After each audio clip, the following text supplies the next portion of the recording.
ನಮಸ್ತೆ ಸ್ನೇಹಿತರೆ, ಇಲ್ಲಿ ಒಬ್ಬ 57 ವರ್ಷದ ಒಬ್ರು ಜೆಂಟ್ಲ್ಮನ್ ಬಂದಿದ್ದಾರೆ ಎದೆ ನೋವು ಅಂತ ಹೇಳಿ. ಅವ್ರಿಗೆ 3 ದಿನದ ಕೆಳಗಡೆ ಸ್ವಲ್ಪ ಎದೆ ಉರಿ ಬಂದಿದೆ. ಅವರು ಗ್ಯಾಸ್ಟ್ರಿಕ್ ಅನ್ಕೊಂಡಿದ್ದಾರೆ, ಅದಕ್ಕೆ ಚಿಕಿತ್ಸೆ ತಗೊಂಡಿದ್ದಾರೆ. ಇಂಪ್ರೂವ್ ಅಷ್ಟು ಆಗಿಲ್ಲ.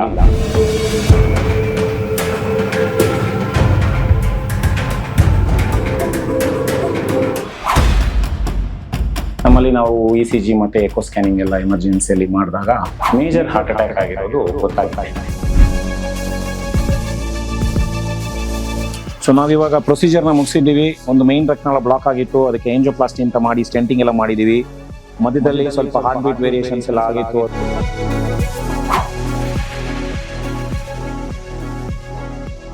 ನೋವು ಹೇಗಿದೆ? ನೋವು ಸ್ವಲ್ಪ ಕಮ್ಮಿ ಆಯ್ತಾ? ನಮಸ್ತೆ ಸ್ನೇಹಿತರೆ, ಇಲ್ಲಿ ಒಬ್ಬ 57 ವರ್ಷದ ಒಬ್ರು ಜೆಂಟ್ಲ್ಮನ್ ಬಂದಿದ್ದಾರೆ ಎದೆ ನೋವು ಅಂತ ಹೇಳಿ. ಅವ್ರಿಗೆ 3 ದಿನದ ಕೆಳಗಡೆ ಸ್ವಲ್ಪ ಎದೆ ಉರಿ ಬಂದಿದೆ. ಅವರು ಗ್ಯಾಸ್ಟ್ರಿಕ್ ಅನ್ಕೊಂಡಿದ್ದಾರೆ, ಅದಕ್ಕೆ ಚಿಕಿತ್ಸೆ ತಗೊಂಡಿದ್ದಾರೆ. ಇಂಪ್ರೂವ್ ಅಷ್ಟಾಗಿ ಆಗಿಲ್ಲ. ಇವತ್ತು ಬೆಳಗ್ಗೆ 6 ಗಂಟೆಯಿಂದ ಅವ್ರಿಗೆ ಸುಮಾರು 3-4 ತಾಸು ಕೆಳಗಡೆಯಿಂದನೂ ಎಡಗಡೆ ಭಾಗದ ಎದೆನಲ್ಲಿ ತುಂಬ ಸಿವಿಯರ್ ಪೇನ್ ಬಂದಿದೆ. ಹಾಗಾಗಿ ಅಲ್ಲಿ ನಮ್ಮ ಶಿರಾದವರು ಇವರು ಅಲ್ಲೊಂದು ECG ಮಾಡಿದ್ದಾರೆ. ಸ್ವಲ್ಪ ಹೃದಯಾಘಾತದ ಸೂಚನೆ ಕಂಡಿದೆ ಅಂತ ಹೇಳಿ ನಮ್ಮ ಮೆಡಿತಾ ಆಸ್ಪತ್ರೆಗೆ ಶಿಫ್ಟ್ ಮಾಡಿದ್ದಾರೆ. ನಮ್ಮಲ್ಲಿ ನಾವು ECG ಮತ್ತೆ ಎಕೋ ಸ್ಕ್ಯಾನಿಂಗ್ ಎಲ್ಲ ಎಮರ್ಜೆನ್ಸಿಯಲ್ಲಿ ಮಾಡಿದಾಗ ಮೇಜರ್ ಹಾರ್ಟ್ ಅಟ್ಯಾಕ್ ಆಗಿರೋದು ಗೊತ್ತಾಗಿದೆ. ಈಗ ಮೇಜರ್ ಹಾರ್ಟ್ ಅಟ್ಯಾಕ್ ಆಗಿರೋದ್ರಿಂದ ನಾವೇನು ಮಾಡ್ತಾ ಇದ್ವಿ, ಎಮರ್ಜೆನ್ಸಿಯಾಗಿ ಅವರಿಗೆ ಚಿಕಿತ್ಸೆಯನ್ನು ಶುರು ಮಾಡ್ತಿದ್ದೀವಿ. ಇದಕ್ಕೆ ನಾವು ಇವಾಗ ಒಂದು ಆಂಜಿಯೋಗ್ರಾಮ್ ಅಂತ ಮಾಡಿ ಏಂಜಿಯೋಪ್ಲಾಸ್ಟಿಯನ್ನು ಮಾಡಲಿಕ್ಕೆಲ್ಲ ರೆಡಿ ಮಾಡ್ಕೊಂಡಿದ್ದೀವಿ. ಲೈವ್ ಕೇಸ್ ಇದು. 15 ವರ್ಷದ ಸಕ್ಕರೆ ಕಾಯಿಲೆ ಇದೆ ಅವ್ರಿಗೆ, ಸರಿನಾ? ಸೊ ಪ್ರೊಸೀಜರ್ ಎಲ್ಲ ನೀವು ಕೂಡ ನೋಡುವಂತ್ರಿ. ಪ್ಲಸ್ ಎಲ್ಲ ಮುಗಿದ್ಮೇಲೆ ನಿಮಗೂ ಕೂಡ ನಾನು ಮತ್ತೆ ಮಾತಾಡ್ತೀನಿ. ಸೊ ನಾವು ಯಾವುದೇ ಪ್ರೊಸೀಜರ್ ಕ್ಯಾತ್ ಲ್ಯಾಬಲ್ಲಿ ಮಾಡಬೇಕು ಅಂತಂತಂದರೆ ಎಕ್ಸ್ರೇ ರೇಡಿಯೇಷನ್ ಇರ್ತದೆ. ಅದರಿಂದ ನಾವು ಪ್ರೊಟೆಕ್ಷನ್ ತಗೋಬೇಕು ಅಂತಂತಂದರೆ ಒಂದು ಲೆಡ್ ಗ್ಲಾಸ್ ಹಾಕ್ಕೊಳ್ತೀವಿ. ದಿಸ್ ಇಸ್ ಏನು ಲೆಡ್ ಗ್ಲಾಸ್. ಅದರ ಜೊತೆಗೆ ಒಂದು ಲೆಡ್ ಕ್ಯಾಪ್ನ ಹಾಕ್ಕೊಳ್ತೀವಿ. ಜೊತೆಗೆ ಒಂದು ಥೈರಾಯ್ಡ್ ಕಾಲರ್ ಇರ್ತದೆ. ಸೊ ಇದರಿಂದ ನಮ್ಮ ಥೈರಾಯ್ಡ್ ಮತ್ತು ಈ ಗ್ಲ್ಯಾಂಡ್ ಎಲ್ಲ ಪ್ರೊಟೆಕ್ಷನ್ ಆಗ್ತದೆ. ಅದಾದ ಮೇಲೆ ಒಂದು ನಾವು ಲೆಡ್ ಏಪ್ರನ್ ಅಂತ ಹಾಕ್ಕೊಳ್ತೀವಿ.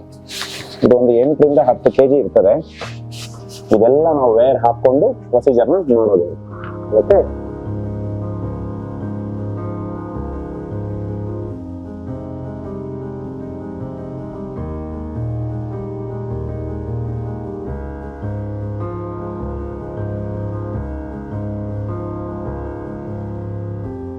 ಸೊ ಸ್ನೇಹಿತರೆ, ಇಲ್ಲಿ ನಮ್ಮ ಒಬ್ರು ಪೇಷಂಟ್ಗೆ ನಾವು ಇವಾಗ ಏಂಜಿಯೋಗ್ರಾಮ್ನ ಮಾಡಿದ್ವಿ. ಅವರು ಸ್ವಲ್ಪ ಎದೆ ನೋವು ಅಂತ ಬಂದಿದ್ರು.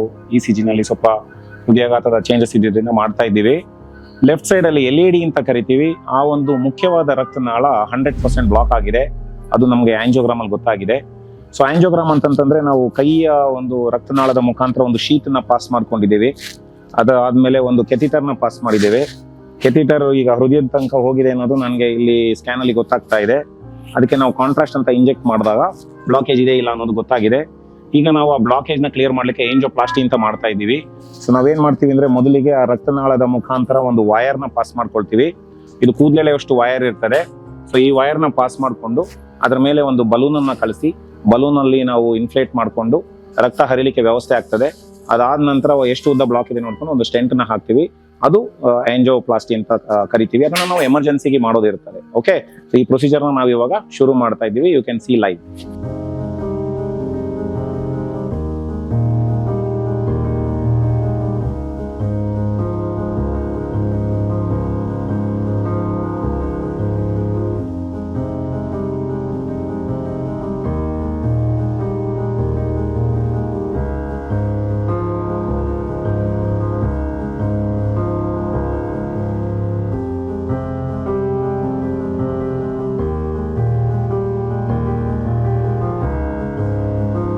ಸೊ ಈಗ ನಾವು ಮೆಡಿಸಿನ್ಸ್ ಎಲ್ಲ ಕೊಟ್ಟ ಮೇಲೆ ನಮಗೆ ರಕ್ತನಾಳದ ಸೈಜ್ ಗೊತ್ತಾಗಿದೆ, ಬ್ಲಾಕೇಜ್ ಲೆಂತ್ ಗೊತ್ತಾಗಿದೆ. ಸೊ ನಾವು ಇವಾಗ ಒಂದು ಸ್ಟೆಂಟ್ ಅಂತ ಪ್ಲೇಸ್ ಮಾಡ್ತಾ ಇದೀವಿ.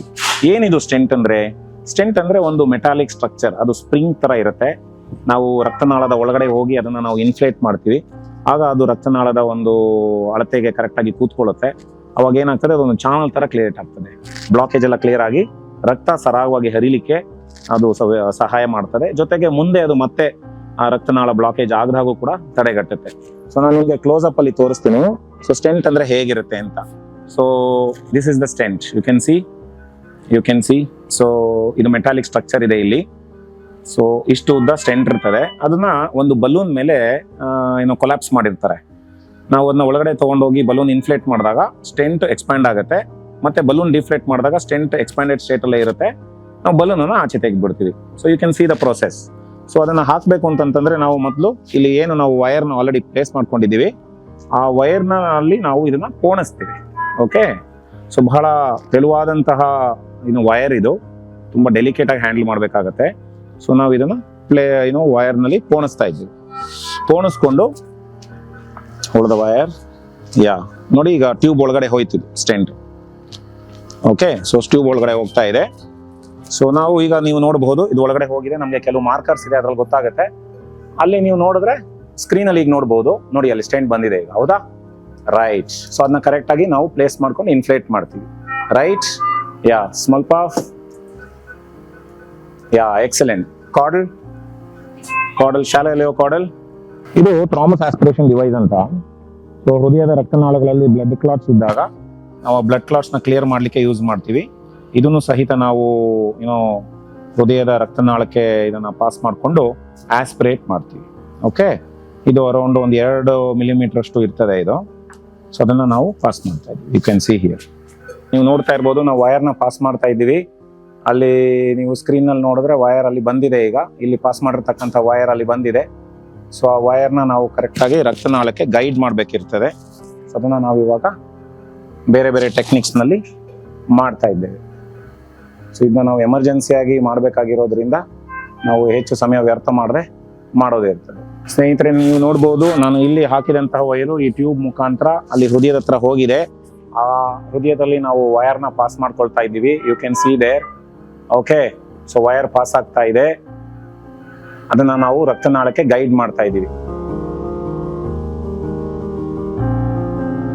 ಈಗ ನಾವು ವೈರ್ ಮುಖಾಂತರ ಒಂದು ಬಲೂನ್, ಸೊ ಈ ಬಲೂನ್ ಡಿಫ್ಲೇಟ್ ಆಗಿರ್ತದೆ, ಆ ವೈರ್ ಮೇಲೆ ನಾವು ಇದನ್ನ ಪೋಣಿಸ್ತಾ ಹೋಗ್ತೀವಿ. ಪೋಣಿಸಿದಾಗ ಅದು ಹೃದಯದ ಹತ್ರ ಹೋಗ್ತದೆ, ಇದು ಬ್ಲಾಕೇಜ್ ನ ಕ್ಲಿಯರ್ ಮಾಡ್ತದೆ. ಓಕೆ, ಸೊ ಇದು ನಾವು ವೈರ್ ನಲ್ಲಿ ಪೋಣಿಸ್ತಾ ಇದ್ದೇವೆ. ಇದನ್ನ ನಾವು ಇವಾಗ ಹೃದಯದ ಹತ್ರ ರಕ್ತನಾಳದ ಒಳಗಡೆ ಇದನ್ನ ನಾವು ಪಾಸ್ ಮಾಡ್ತಾ ಇದ್ದೀವಿ.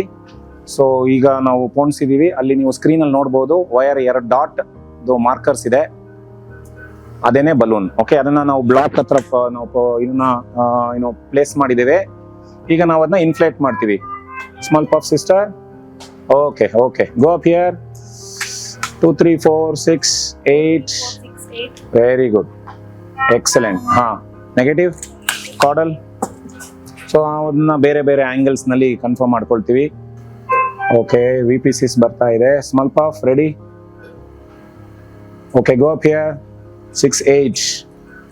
sir. ನೆಗೆಟಿವ್. ಓಕೆ, ಸೊ ನಾವು ರಕ್ತನಾಳ ಬಲೂನ್ ಅಲ್ಲಿ ಇವಾಗ ಬ್ಲಾಸ್ಟ್ ಮಾಡಾದ್ಮೇಲೆ ಮೆಡಿಸಿನ್ಸ್ ನ ಕೊಡ್ತೀವಿ. ರಕ್ತನಾಳ ಸ್ವಲ್ಪ ಶ್ರಿಂಕ್ ಆಗಿರುತ್ತೆ, ಅದೆಲ್ಲ ಅಗಲ ಆಗ್ತದೆ. ನಮ್ಗೆ ಆಕ್ಚುಲ್ ಸೈಜ್ ಗೊತ್ತಾದಾಗ ನಾವು ಸ್ಟೆಂಟ್ ಪೊಸಿಷನಿಂಗಿಗೆ ಮತ್ತೆ ಸ್ಟೆಂಟ್ ಸೈಜಿಂಗಿಗೆ ಅನುಕೂಲ ಆಗುತ್ತೆ. Okay, all right.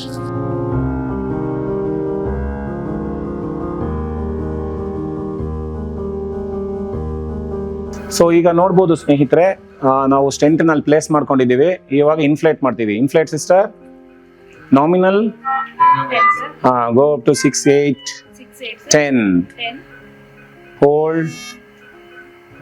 You can see ಈಗ ಸ್ಟೆಂಟ್ ಇನ್ಫ್ಲೇಟ್ ಆಗಿದೆ. ಸೊ ಹಾಗಾಗಿ ಏನಾಗಿದೆ, ಅಗಲ ಆಗಿರೋದು ನೀವು ನೋಡಬಹುದು. ನೆಗೆಟಿವ್. ಸೊ ಒಂದು 8 to 10 ಸೆಕೆಂಡ್ಸ್ ನಾವು ಇನ್ಫ್ಲೇಟೆಡ್ ಸ್ಟೇಟ್ ಅಲ್ಲಿ ಇಟ್ಕೊಂಡು ಆಮೇಲೆ ಡಿಫ್ಲೇಟ್ ಮಾಡ್ಕೊಳ್ತೀವಿ. ಡಿಫ್ಲೇಟ್ ಮಾಡಿದಾಗ ನೀವು ನೋಡಬಹುದು ಸ್ಟೆಂಟ್ ಅಲ್ಲೇ ಉಳ್ಕೊಂಡಿದೆ, ಆದ್ರೆ ಬಲೂನ್ ಡಿಫ್ಲೇಟ್ ಆಗಿದೆ. ನಾನು ಇವಾಗ ಬಲೂನ್ ಅನ್ನು ಆಚೆ ಹೇಳ್ಕೊಳ್ತಾ ಇದ್ದೀನಿ. ಯು ಕ್ಯಾನ್ ಸಿ ಸ್ಲೋ ಆಗಿ. ಕನ್ಫರ್ಮ್ ಮಾಡ್ಕೊಳ್ಳೋಕೆ ಒಂದು ಶೂಟ್ ತಗೊಳ್ಳೋಣ. Exact positioning of the stents and then good results. So ನಾನು ಇವಾಗ ಏನ್ ಮಾಡ್ತಾ ಇದ್ದೀನಿ, ಪೋಣಿಸಿರ್ತಕ್ಕಂತಹ ಬಲೂನ್ ಅನ್ನ ಆಚೆ ತಗೊಳ್ತಾ ಇದ್ದೀನಿ. ಸೊ ನೀವು ಇವಾಗ ನೋಡಬಹುದು ಈ ಬಲೂನ್ ಅಲ್ಲಿ ಸ್ಟೆಂಟ್ ಇಲ್ಲ, ಬರೀ ಬಲೂನ್ ಇದೆ. ಓಕೆ, ಸ್ಟೆಂಟ್ ಅಲ್ಲೇ ಪ್ಲೇಸ್ ಆಗಿದೆ, ಬಲೂನ್ ಆಚೆ ಬಂದಿದೆ. So that is it. So we have the stent in place. Cranial. ಈಗ ಕೆಲವು ಮೆಡಿಸಿನ್ಸ್ ನ ಕೊಟ್ಬಿಟ್ಟು ಒಂದು ಒಳ್ಳೆ ಇಂಜೆಕ್ಷನ್ ತಗೊಳ್ಳೋಣ, ಕನ್ಫರ್ಮ್ ಆಗ್ತದೆ ನಮಗೆ.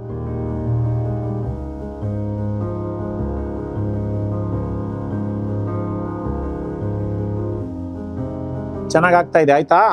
ಆರಾಮ್ ಮಾಡಿ, ರಿಲ್ಯಾಕ್ಸ್ ಮಾಡಿ. ಓಕೆ, ಆಯ್ತು. ಆರಾಮಾಗಿದ್ದೀರಾ? ಕಣ್ಬಿಡಿ. ಹಾ, ಓಕೆ, ಆಲ್ ರೈಟ್. ನೋವು ಹೇಗಿದೆ? ನೋವು ಸ್ವಲ್ಪ ಕಮ್ಮಿ ಆಯ್ತಾ? ಓಕೆ, ಆರಾಮ್ ಮಾಡಿ. ಒಂದು ರಕ್ತನಾಳದಲ್ಲಿ ಬ್ಲಾಕೇಜ್ ಇತ್ತು, ಕ್ಲಿಯರ್ ಮಾಡಿ ಚೆನ್ನಾಗಿ ಮಾಡಿದೀವಿ, ಚೆನ್ನಾಗಿ ಆಗ್ತಿದೆ. ಒಂದು 5 ನಿಮಿಷ ಎಲ್ಲ ಮುಗೀತದೆ, ಆಯ್ತಾ? Okay, go here. 12, 14, 16, negative. 12, negative. 12, 14, negative. ಒಂದು ಎಂಟೇಜಿಂಗ್ ಅಗ್ರಿ ಬ್ಲಾಕ್ ಸ್ಟಾರ್ಟ್ ಆಯ್ತಲ್ಲ? Total heparin ER 5, ER 7.5, total 12. Without stylet. So push ಮಾಡ್ತೀವಿ. ಕ್ಲೋಸ್ ಇದೆ ಅನ್ಸುತ್ತೆ ನಾನು. ಆರಾಮ್ ಮಾಡಿ, ಎಲ್ಲ ಚೆನ್ನಾಗಿದೆ. ಸುಸ್ತಿರುತ್ತೆ. ಬ್ಲಾಕ್ ಕ್ಲಿಯರ್ ಆದ್ಮೇಲೆ ಸುಸ್ತಾಗೋದು ಸಹಜ, ಗಾಬರಿ ಆಗ್ಬೇಡಿ. ಆರಾಮ್ ಮಾಡಿ, ಸುಸ್ತು ಹೋಗುತ್ತೆ. ಒಂದು 5 ನಿಮಿಷ ಸಹಜ ಇದು, ಆಯ್ತಾ? ಈ ತರ ಆಗೋದೆಲ್ಲ ಸಹಜ.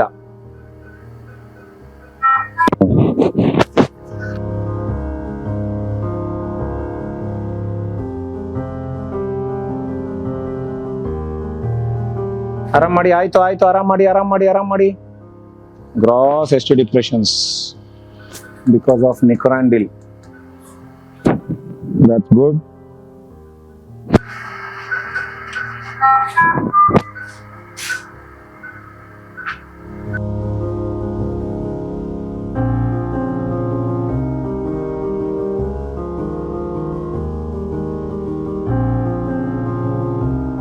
ಸೊ ನಾವಿವಾಗ ಪ್ರೊಸೀಜರ್ನ ಮುಗಿಸಿದ್ದೀವಿ. ಒಂದು ಮೈನ್ ರಕ್ತನಾಳ ಬ್ಲಾಕ್ ಆಗಿತ್ತು, ಅದಕ್ಕೆ ಏಂಜಿಯೋಪ್ಲಾಸ್ಟಿ ಅಂತ ಮಾಡಿ ಸ್ಟೆಂಟಿಂಗ್ ಎಲ್ಲ ಮಾಡಿದ್ದೀವಿ. ಮಧ್ಯದಲ್ಲಿ ಸ್ವಲ್ಪ ಹಾರ್ಟ್ ಬೀಟ್ ವೇರಿಯೇಷನ್ಸ್ ಎಲ್ಲ ಆಗಿತ್ತು, ಅದಕ್ಕೆಲ್ಲ ಮೆಡಿಸಿನ್ಸ್ನ ಕೊಟ್ಟಿದ್ದೇವೆ. ಮತ್ತು ರಕ್ತನಾಳದಲ್ಲಿ ಬ್ಲಡ್ ಕುಲರ್ ಸ್ವಲ್ಪ ಸ್ಲೋ ಫ್ಲೋ ಅಂತ ಕರಿತೀವಿ, ಆ ಥರ ಆಗಿತ್ತು. ಮೆಡಿಸಿನ್ಸ್ನೆಲ್ಲ ಕೊಟ್ಟಿದ್ದೇವೆ. ಅದು ಕೊಟ್ಟ ಮೇಲೆ ರಿಸಲ್ಟ್ಸ್ ಎಲ್ಲ ಚೆನ್ನಾಗಿ ಬಂದಿದೆ. ಈಗ ನಾವೇನು ಮಾಡ್ತಾ ಇದ್ದೀವಿ ಅಂತಂತಂದರೆ, ಒಳಗಡೆ ಇರ್ತಕ್ಕಂತಹ ಒಂದು ಏನು ಟ್ಯೂಬ್ ಹಾಕಿದ್ವಿ, ಆ ಟ್ಯೂಬನ್ನು ಇವಾಗ ತೆಗಿತಾ ಇದ್ದೀವಿ. ತೆಗಿಲಿಕ್ಕೆ ಆ ಟ್ಯೂಬ್ ಒಳಗಡೆಯಿಂದ ಒಂದು ವೈರ್ನ ಪಾಸ್ ಮಾಡ್ಕೊಳ್ತೀವಿ. ಸೊ ವೈರ್ನ ಪಾಸ್ ಮಾಡಿಕೊಂಡು ಅದನ್ನ ನಾವು ಒಂದು ಸ್ಟೆಬಿಲೈಸ್ ಮಾಡಿ ಟ್ಯೂಬ್ ಅನ್ನ ಇವಾಗ ತೆಗಿತಾ ಇದ್ದೀವಿ. ಸೊ ಇದೇ ನಾವು ಕೆಥಿಟರ್ ಅಂತ ಕರಿತೀವಿ. ಈ ಕೆಥಿಟರ್ನ ನಾವು ಒಳಗೆ ಪಾಸ್ ಮಾಡಿ ಅದ್ರ ಒಳಗಡೆಯಿಂದನೇ ನಾವು ಪ್ರೊಸೀಜರ್ನ ಮಾಡಿದ್ವಿ.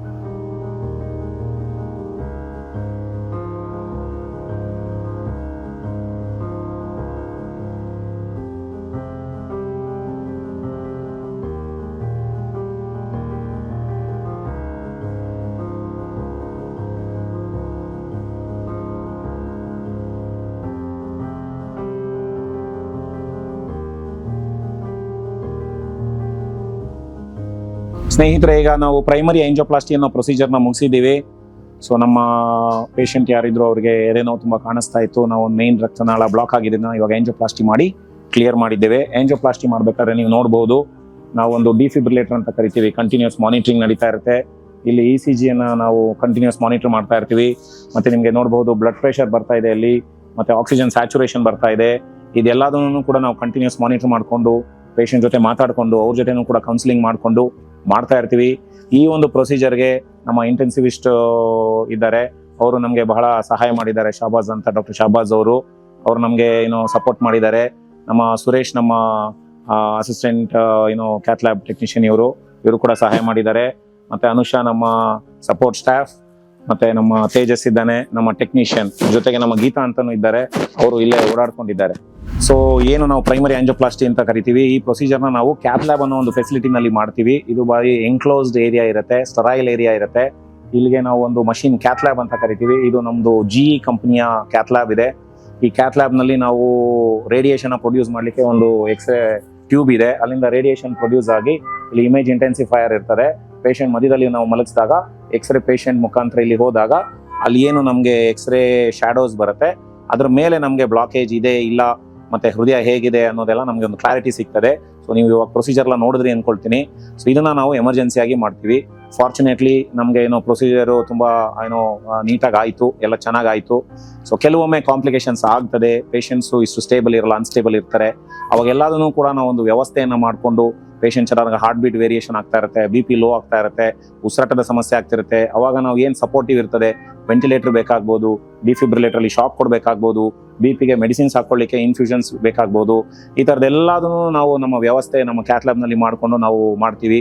ಸೊ ಕಳೆದ ನಾವು 2 months ಅಲ್ಲಿ ಮೋರ್ ದೆನ್ 100 ಪ್ರೊಸೀಜರ್ಸ್ನ ನಮ್ಮ ಕ್ಯಾತ್ ಲ್ಯಾಬಲ್ಲಿ with all my support staff we have been doing ಅಂತಂತಂದ್ರೆ that's a great job. I wholeheartedly thank my team.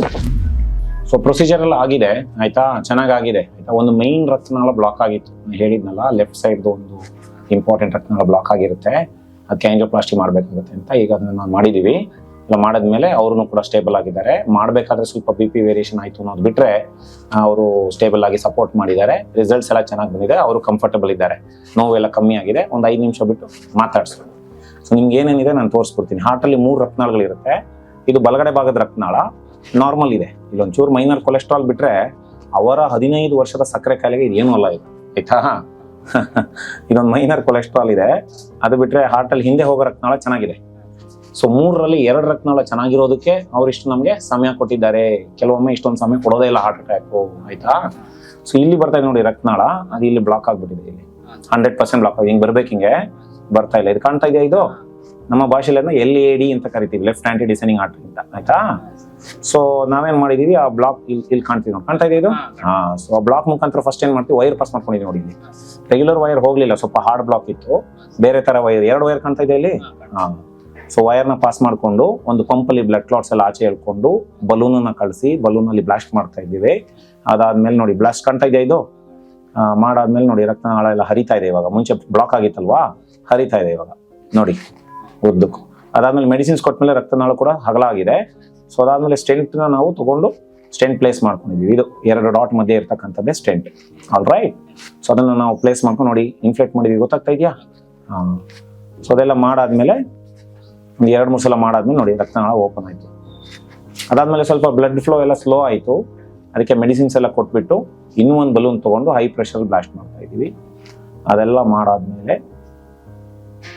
Okay, final result ತುಂಬಾ ಚೆನ್ನಾಗಿ ಬಂದಿದೆ ಆಯ್ತಾ. ನೋಡಿ ಇದೇ ರಕ್ತನಾಳ, ಇದು ಇಲ್ಲಿ ಫುಲ್ ಬ್ಲಾಕ್ ಆಗಿತ್ತು, ಓಪನ್ ಆಗಿದೆ, ಚೆನ್ನಾಗಿದೆ ಆಯ್ತಾ. ಸೊ ಅವರು ಕಂಫರ್ಟಬಲ್ ಆಗಿದ್ದಾರೆ. ಈಗ ನಾವು ಅವ್ರನ್ನ ICUಗೆ ಶಿಫ್ಟ್ ಮಾಡ್ತೀವಿ. ಒಂದು ರಾತ್ರಿ ಅವ್ರು ICUನಲ್ಲಿ ಕಳಿಬೇಕಾಗುತ್ತೆ, ನಾಳೆ ಬೆಳಗ್ಗೆವರೆಗೂ. ಸೊ ಯಾಕೆ ICUನಲ್ಲಿ ಇಡ್ತೀವಿ ಅಂತಂದ್ರೆ 90% ಏನು ಪ್ರಾಬ್ಲಮ್ ಆಗೋದಿಲ್ಲ. ಬಟ್ ಫಸ್ಟ್ ಕೆಲವರಲ್ಲಿ ಏನಾಗ್ತದೆ, ಹಾರ್ಟ್ ಬೀಟಲ್ ವೇರಿಯೇಷನ್ ಆಗ್ಬೋದು, BP ವೇರಿಯೇಷನ್ ಆಗ್ಬೋದು. ಏನೇ ಅಂದ್ರೂ ನಾವು ಬ್ಲಾಕ್ ಕ್ಲಿಯರ್ ಮಾಡಿದೀವಿ, ಬಟ್ ಗಾಯ ಹಾಗೆ ಇದೆಯಲ್ಲ, ಗಾಯ ಸ್ವಲ್ಪ ಸಮಯ ತಗೊಳ್ತದೆ. ಕೆಲವೊಮ್ಮೆ ಆ ಗಾಯದಿಂದ ಎಲ್ಲ ಸಮಸ್ಯೆಗಳು, ಕಾಂಪ್ಲಿಕೇಶನ್ಸ್ ಆಗ್ಬೋದು. ನಾವು ICUನಲ್ಲಿ ಮಾನಿಟರಿಂಗ್ ಈಸಿ. ಎರಡನೇದು ಏನಾಗುತ್ತೆ, ಸ್ಟೆಂಟ್ ಇದೆ ಅಲ್ಲ, ಸ್ಟೆಂಟ್ಗೆ ಅಲರ್ಜಿ ಆಗ್ಬಿಡುತ್ತೆ. 100ರಲ್ಲಿ ಒಬ್ಬರಿಗೆ ಸ್ಟೆಂಟ್ ಥ್ರಾಂಬೋಸಿಸ್ ಅಂತ ಹೇಳ್ಬಿಟ್ಟು ಯಾರೋ ಒಬ್ಬೊಬ್ರಲ್ಲಿ ಆಗ್ಬೋದು. ಅದಾಗದಾಗ ಆಲ್ರೆಡಿ ನಾವು ಮೆಡಿಸಿನ್ಸ್ ಎಲ್ಲ ಶುರು ಮಾಡಿದ್ವಿ, ಜನರಲಿ ಆಗಬಾರ್ದು, ಸರಿನಾ. ಅದರ್ವೈಸ್ ಬೇರೆ ಎಲ್ಲ ಚೆನ್ನಾಗಿರೋದ್ರಿಂದ ಆತಂಕ ಇಲ್ಲ ಆಯ್ತಾ. ಸೊ ನಾಳೆ ಅವ್ರು ವಾರ್ಡಿಗೆ ಹೋಗ್ತಾರೆ, ಎಲ್ಲ ಚೆನ್ನಾಗಿದ್ರೆ ನಾಡಿದ್ದು ನಾವು ಮನೆಗೆ ಕಳಿಸ್ಬಿಡ್ಬೋದು. ಸ್ವಲ್ಪ ಸುಸ್ತು, ಸ್ವಲ್ಪ ಇದೆಲ್ಲ ಇರ್ತದೆ, ಉಸಿರು ಕಟ್ಟೋದೆಲ್ಲ ಸಹಜವಾಗಿ, ಅದೆಲ್ಲ ಸರಿ ಹೋಗ್ತದೆ. ನಂತರದಲ್ಲಿ ಮೇಂಟೈನ್ ಮಾಡ್ಬೇಕಿದೆಲ್ಲ, ಮಾತ್ರೆ ತಗೊಳ್ಳೋದು, ಮತ್ತೆ ಲೈಫ್ ಸ್ಟೈಲು, ಶುಗರ್ ಕಂಟ್ರೋಲ್ ಮಾಡೋದು, ಇವೆಲ್ಲ ಮಾಡ್ಲಿಲ್ಲ ಅಂದ್ರೆ ಮತ್ತೆ ಬ್ಲಾಕ್ ಆಗ್ಬಿಡುತ್ತೆ. ಹೇಳ್ಬೇಕು, ಅದೆಲ್ಲ ಮಾಡ್ಲೇಬೇಕು. ಹೇಳೋಣ ಬಿಡಿ, ಈಗ ಅವರೇ ತಾನೇ ಅನುಭವಿಸಿರೋರು. ಈಗ ಆಲ್ರೆಡಿ ಇನ್ನೂ ತಿಳ್ಕೊಂಡಿಲ್ಲ ಅಂದ್ರೆ ಹೆಂಗೀಗ? ಕಾಲ್ ನೋಡ್ದೆ ಬ್ಲಾಕೇಜ್ ಇದೆ. ನೋಡಿ ಅದು ಎಲ್ಲ ಸರಿ ಮಾಡ್ಕೊಳ್ಳಿಲ್ಲ ಅಂದ್ರೆ ಭಾರಿ ತೊಂದರೆ ಆಗ್ಬಿಡ್ತದೆ. ಹೇಳ್ಬೇಕು, ಅವೆಲ್ಲ ಹೇಳ್ಬೇಕು. ಹೇಳೋಣ ಬಿಡಿ, ಅದನ್ನ ಸಮಸ್ಯೆ ಮಾಡ್ಕೊಂಡ್ಬಿಟ್ಟಿದ್ದಾರೆ. ಇಂಥವೆಲ್ಲ ಮಾಡಿದ್ರೆ ಜವಾಬ್ದಾರಿ ಕಷ್ಟ ಆಗ್ತದೆ ಕಣ್ರಿ. ಹೇಳೋಣ, ಹೇಳಿ ಅವೇನಿದೆ ಅವೆಲ್ಲ ನೀಟಾಗಿ ನಾನು ಪಕ್ಕ ಅದೆಲ್ಲ ಅವ್ರಿಗೆಲ್ಲ ಡಿಸ್ಕಸ್ ಮಾಡಿಬಿಟ್ಟು ಹೇಳೋಣ. ಏನಿದ್ರು ನಿಮ್ದೆ. ಅದೇ ಹೇಳೋಣ, ಹೇಳಿ. ಸ್ವಲ್ಪ ಬೇರೆ ರೀತಿ ಹೇಳ್ಬೇಕಾಗತ್ತೆ, ಹೇಳೋಣ ಬಿಡಿ ಆಯ್ತಾ. ಆಯ್ತು, ನೋಡೋಣ, ಹೇಳಿ ಅದೇನಿದೆ ನೋಡ್ಕೊಂಡು ಮಾಡೋಣಂತೆ. ಇಲ್ಲ ICU ಇದ್ದಾರೆ, ಮಾತಾಡ್ಸೋಂತ. ಆರಾಮಿದ್ದೀರಾ ರಂಗನಾಥ್? ನೋವು ಹೇಗಿದೆ? ಮೇಲಲ್ವಾ, ಇಂಪ್ರೂವ್ ಆಯ್ತು, ಒಂದು 50% ಬೆಟರ್ ಆಗಿದೆ ಅಲ್ವಾ? ಇನ್ನೊಂದು ಹಾಫ್ ಅನ್ ಅವರ್ ಅಲ್ಲೆಲ್ಲ ಸರಿ ಹೋಗುತ್ತೆ. ECG ಎಲ್ಲ ಚೆನ್ನಾಗಿದೆ. ಸೊ ಆಯ್ತಾ, ಓವರ್ ನೈಟ್ ಇಲ್ಲೇ ಇರ್ಬೇಕು ನೀವು. ಸ್ವಲ್ಪ ಎಲ್ಲ ಮಾನಿಟರಿಂಗ್ ಎಲ್ಲ ನಡೀತಾ ಇರುತ್ತೆ ಆಯ್ತಾ. ಇವತ್ತೆಲ್ಲ ಇಲ್ಲೇ ಇರಬೇಕು. ECG ಎಲ್ಲ BP ಎಲ್ಲ ನೋಡ್ಕೊಳ್ಳೋದಿರುತ್ತೆ. ನಾಳೆ ಅಷ್ಟೊತ್ತಿಗೆ ಎಲ್ಲ ಆರಾಮ ಆಗ್ಬಿಡ್ತೀನಿ ಆಯ್ತಾ. ಒಂದು ಅರ್ಧ ಗಂಟೆ ಬಿಟ್ಟು ಏನಾದ್ರು ತಗೋವಂತ್ರಿ ಆಯ್ತಾ. ಟೆನ್ಷನ್ ಇಲ್ಲ, ಆರಾಮ್ ಮಾಡಿ. ಓಕೆ. ಫುಡ್ ಎಲ್ಲ ಮಾಮೂಲಾಗಿ ಕೊಡುವಂತ್ರಿ, ಈಗ ತಗೋವಂತ್ರಿ. ಇವಾಗ ಹೇಳ್ತೀನಿ ಮನೆಯವ್ರಿಗೆಲ್ಲ ನಾನು ಹೇಳಿದ್ದೀನಿ ಆಲ್ರೆಡಿ, ಫುಡ್ ಎಲ್ಲ ನಾರ್ಮಲ್ ಆಗಿ ತಗೋಬಹುದು. ಒಂದ್ 2 ದಿನದಲ್ಲಿ ಮತ್ತೆ ಮನೆಗೆ ಹೋದ್ಮೇಲೆ ಫುಡ್ ಯಾವ ತರ ಇರಬೇಕು ಅದೆಲ್ಲ ಹೇಳೋಣ. ಈಗೇನು ಬಹಳ ವ್ಯತ್ಯಾಸ ಬೇಡ. ಓಕೆ, ಸೊ ಜನರಲಿ ನಾವು ಈ ತರ ಎಮರ್ಜೆನ್ಸಿ ಪೇಷಂಟ್ಸ್ಗೆ ಪ್ರೊಸೀಜರ್ ಎಲ್ಲ ಆದ್ಮೇಲೆ ನಾವು ಒಂದು 24 hours ನಾವು ICU ನಲ್ಲಿ ಪೇಷಂಟ್ ನ ಮಾನಿಟರ್ ಮಾಡಬೇಕಾಗುತ್ತೆ. ಉದ್ದೇಶ ಏನು ಅಂತಂತಂದ್ರೆ, ನಾವು ಏನೇ ಆಂಜಿಯೋಪ್ಲಾಸ್ಟಿ ಮಾಡಿದೀವಿ ಅಂತಂತಂದ್ರೆ, ಸೊ ಹೃದಯದಲ್ಲಿ ಒಂದು ಗಾಯ ಇರ್ತದೆ. ಆ ಗಾಯ ಒಂದೊಂದ್ಸಲ ಹಾರ್ಟ್ ಬೀಟ್ ಅಲ್ಲಿ BP ನಲ್ಲಿ ವೇರಿಯೇಷನ್ಸ್ ಕೂಡ ಮಾಡಬಹುದು.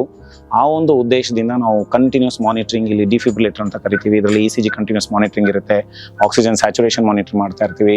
ಜೊತೆಗೆ ನಮ್ಮ ಇಂಟೆನ್ಸಿವಿಸ್ಟ್ ಇರ್ತಾರೆ, ಡಾಕ್ಟರ್ಸ್ ಇರ್ತಾರೆ, ಮತ್ತೆ ನಮ್ಮ ಸ್ಟಾಫ್ ಇರ್ತಾರೆ. ಸೊ ಎಲ್ಲದನ್ನು ಕೂಡ ಕಂಟಿನ್ಯೂಸ್ಲಿ ನಾವು ಮಾನಿಟರ್ ಮಾಡ್ತಿರ್ತೀವಿ. ಸೊ ಪ್ರೊಸೀಜರ್ ಆದ್ಕೂಡಲೇ ಪೇಷಂಟ್ಗೆ ಒಂದು ECG ಅನ್ನ ಮಾಡ್ಕೊಳ್ತೀವಿ. ECG ನಲ್ಲಿ ಎಷ್ಟು ರೆಸ್ಪಾನ್ಸ್ ಇದೆ ಎಲ್ಲ ನೋಡಿಕೊಂಡು ನಾವು ಅವ್ರಿಗೆ ಮುಂದುವರಿಸ್ತೀವಿ. ಜನರಲಿ ಒಂದು 1/2 hour ಆದ್ಮೇಲೆ ನಾರ್ಮಲ್ ಫುಡ್ ಎಲ್ಲ ಅವ್ರಿಗೆ ಕೊಡಬಹುದು. ಸೊ ಈ ಪ್ರೈಮರಿ ಆಂಜಿಯೋಪ್ಲಾಸ್ಟಿ ಉದ್ದೇಶ ಏನು ಅಂತಂತಂದ್ರೆ, ಹೃದಯಾಘಾತ ಅಂತಂತಂದ್ರೆ it's an emergency situation. So ಸಮಯ ಇರೋದಿಲ್ಲ, ಸಮಯ ಕಳೆದಂಗೆ ಹೃದಯ ವೀಕ್ ಆಗ್ತಾ ಹೋಗುತ್ತೆ. ನಾವು ಪೇಷಂಟ್ ಬಂದ ವಿತಿನ್ 30 minutes ಪ್ರೊಸೀಜರ್ ಮಾಡಲಿಲ್ಲ ಅಂತಂತಂದ್ರೆ ಹೃದಯನ ನಾವು ಸ್ಯಾಲ್ವೇಜ್ ಮಾಡ್ಲಿಕ್ಕೆ ಆಗೋದಿಲ್ಲ. ಸೊ ಹೃದಯ ಪರ್ಮನೆಂಟ್ ಆಗಿ ವೀಕ್ ಆಗ್ತದೆ, ಲಾಂಗ್ ಟರ್ಮ್ ಪ್ರಾಬ್ಲಮ್ಸ್ ಆಗ್ತಾ ಹೋಗುತ್ತೆ. ಸೊ ಆದ್ರಿಂದ ಇಮಿಡಿಯೇಟ್ಲಿ ನಾವು ಪ್ರೊಸೀಜರ್ನ ಮಾಡಿದರೆ ಸೊ ಅವರಿಗೆ ಲಾಂಗ್ ಟರ್ಮ್ ಚೆನ್ನಾಗಿರ್ತದೆ. ಸೊ ಅವರು ಮುಂದೆ ನಾರ್ಮಲ್ ಜೀವನವನ್ನ ನಡೆಸ್ಕೊಳ್ತಾ ಹೋಗ್ಬೋದು. ಆ ಒಂದು ಉದ್ದೇಶದಿಂದ ನಾವು ಸಮಯನೇ ವ್ಯರ್ಥ ಮಾಡದೆ ಪ್ರೊಸೀಜರ್ನ ಮಾಡಿದೆ. ನಮ್ಮ ಟೀಮ್ ಅವ್ರು ಎಲ್ಲರೂ ಬಂದಿದ್ದಾರೆ. ಯಾಕೆ ಬಂದ್ವಿ ಅಂತಂತಂದ್ರೆ ಅವರ ಹೃದಯನ ಉಳಿಸ್ಲಿಕ್ಕೆ. ಹೃದಯ ಉಳಿದ್ರೆ ಏನಾಗ್ತದೆ, ಅವರು ಮುಂದೆ ನಾರ್ಮಲ್ ಜೀವನ ಮಾಡ್ಕೊಂಡು ದುಡ್ಕೊಂಡು ತಿನ್ಬೋದು. ಅದು ಬಹಳ ಮುಖ್ಯ. ನಾವು ತುಂಬಾ ತಡ ಮಾಡಿದ್ರೆ ಹಾರ್ಟ್ ವೀಕ್ ಆದ್ರೆ ಲೈಫ್ ಲಾಂಗ್ ಅದು ವೀಕ್ ಆಗೇ ಉಳ್ಕೊಳ್ಳುತ್ತೆ, ಅವರು ನಾರ್ಮಲ್ ಜೀವನ ಮಾಡಿಸ್ಲಿಕ್ಕೆ ಆಗೋದೇ ಇಲ್ಲ. ಸೊ ಈ ತರದೆಲ್ಲ ಇರ್ತದೆ, ಸರಿನಾ? ಆದ್ರಿಂದ ನಾವು ಎಮರ್ಜೆನ್ಸಿ ಪ್ರೈಮರಿ ಆಂಜಿಯೋಪ್ಲಾಸ್ಟಿ ಇವ್ರಿಗೆ ಮಾಡಿದ್ದೀವಿ. ರಿಸಲ್ಟ್ಸ್ ಎಲ್ಲ ಚೆನ್ನಾಗಿ ಬಂದಿದೆ. ಅವರು ನಾಳೆ ವಾರ್ಡಿಗೆ ಹೋಗ್ತಾರೆ, ಮತ್ತೆ ನಾಡಿದ್ದು ಮನೆಗೆ ಹೋಗ್ಬಿಡ್ತಾರೆ. 1 ವಾರದಲ್ಲಿ ಅವರು ಸಹಜವಾದ ಜೀವನಕ್ಕೆ ಮರಳು ಬಿಡ್ತಾರೆ. ಎಕ್ಸಲೆಂಟ್ ರಿಸಲ್ಟ್ಸ್ ಇವ್ರಿಗೆ ಬಂದಿದೆ. ಆಗ್ಲಿ.